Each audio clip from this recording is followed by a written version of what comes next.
परम पूज्य श्री महाराज जी के YouTube चैनल को सब्सक्राइब करें तथा पूज्य महाराज श्री जी की कथाओं को सर्वप्रथम देखने के लिए बेल आइकन दबाना ना भूलें।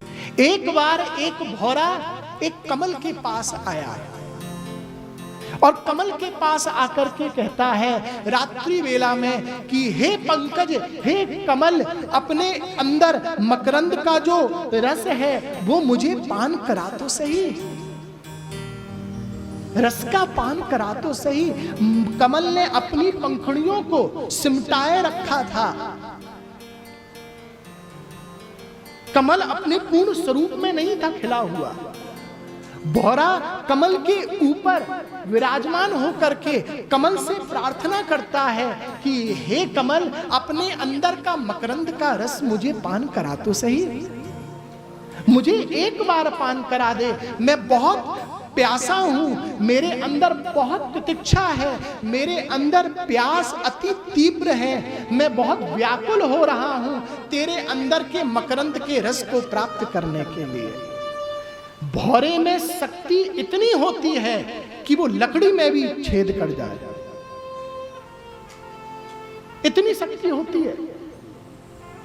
लेकिन तब भी भौरा यहां पर कमल से प्रेम करता है।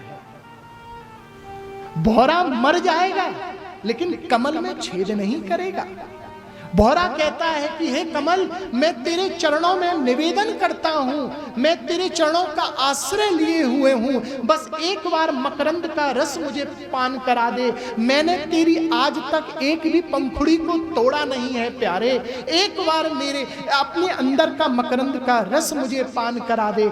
एक बार वो प्रार्थना करता रहता है लेकिन कमल अपने पूर्ण स्वरूप में नहीं आता।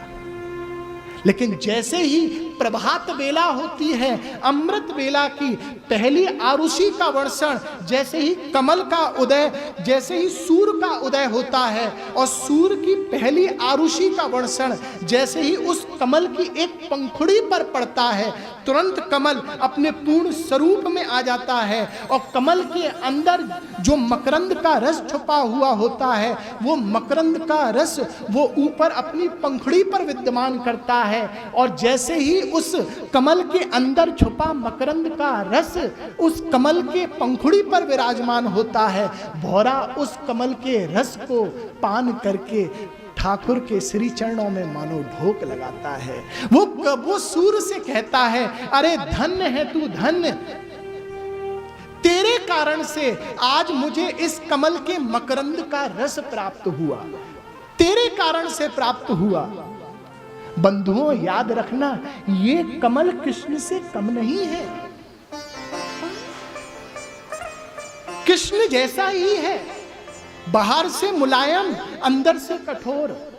याद रखना, ठाकुर जी अंदर से बहुत कठोर हैं। वो पहले भक्त को ठोक पीट करके देखते हैं और जब तक भक्त को ठोक पीट करके देख नहीं लेते उसको अपना बना नहीं लेते।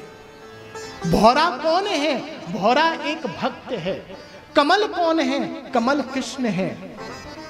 एक भक्त ठाकुर भगवान श्री कृष्ण के श्री चरणों में प्रार्थना करता रहता है कि हे ठाकुर, हे भगवान श्री कृष्ण, आप अपने चरणों का रस मुझ भौरे को प्रदान कर दो, आप अपने चरणों का रस मुझे प्रदान कर दो, आप अपने अंदर का रस मुझे प्रदान कर दो, मुझे प्रेम रस में मुझे गोता लगाने का सौभाग्य प्रदान हो जाए मुझे। वो जीव, वो भक्त प्रार्थना करता रहता है लेकिन भगवान श्री कृष्ण बिल्कुल नहीं सुनते। बोले कब तक? जब तक कमल के ऊपर पहली आरुषि का वर्षण नहीं होता।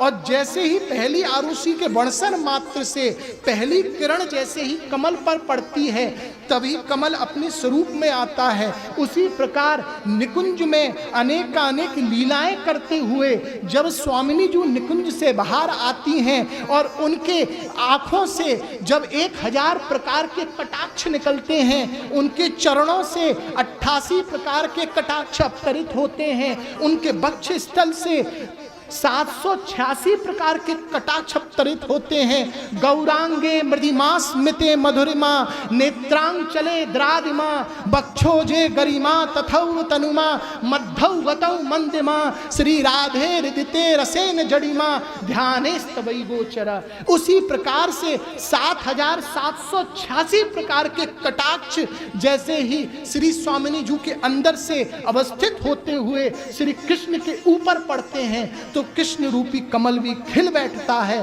और अपने अंदर का रस एक भक्त को प्रदान कर देता है। श्री स्वामिनी जी के अंदर 7786 प्रकार के कटाक्ष हैं जो श्री कृष्ण को नित्य सहन करने पड़ते हैं, जो श्री कृष्ण को नित्य पान करने पड़ते हैं। 7786 और इस धरा पर एकमात्र कृष्ण ही है जो उनके कटाक्ष को सहने की सामर्थ्य रखते हैं। जीव स्वामिनी जी के एक कटाक्ष को नहीं सह सकता। जब दिव्यम ददाति ते चक्षु पश्चिमे योगमेश्वरम, जब भगवान श्री कृष्ण के विराट रूप का दर्शन अर्जुन अपने नेत्रों से नहीं कर पाया और वो नेत्र जो भगवान ने उसको दिए थे, याद रखना श्री स्वामिनी जी का जो विराट रूप है वो कृष्ण से अनंत गुना बड़ा है। ये निकुंज लीला है बंधुओं। जब तक आपका रस में प्रवेश नहीं होगा तब तक आप निकुंज के अधिकारी नहीं बनोगे। इसीलिए भागवत के 6वें दिवस निकुंज की लीला है रास में। 5 दिन तो ठाकुर जी ठोक पीट के देखते हैं कि ये राधा रानी जी के उस विशेष रस का आस्वादन करने लायक है। और निश्चित मानना अगर 5 दिनों में आप फेल हो गए तो रास में आनंद ही नहीं आएगा। जब तक आप ये 5 दिन आपको डूबने में मानो लग जाएंगे और 5 दिन में आप डूबने लायक हो गए तो विश्वास से कह रहा हूं ठाकुर श्री राधारमण लाल यहां पर आकर के कोई वक्ता नहीं, कोई जीव नहीं, स्वयं श्री ठाकुर राधारमण लाल आकर के व्यासपीठ पर विराजमान होकर के मानो आपको गोपी गीत का गान कराएंगे।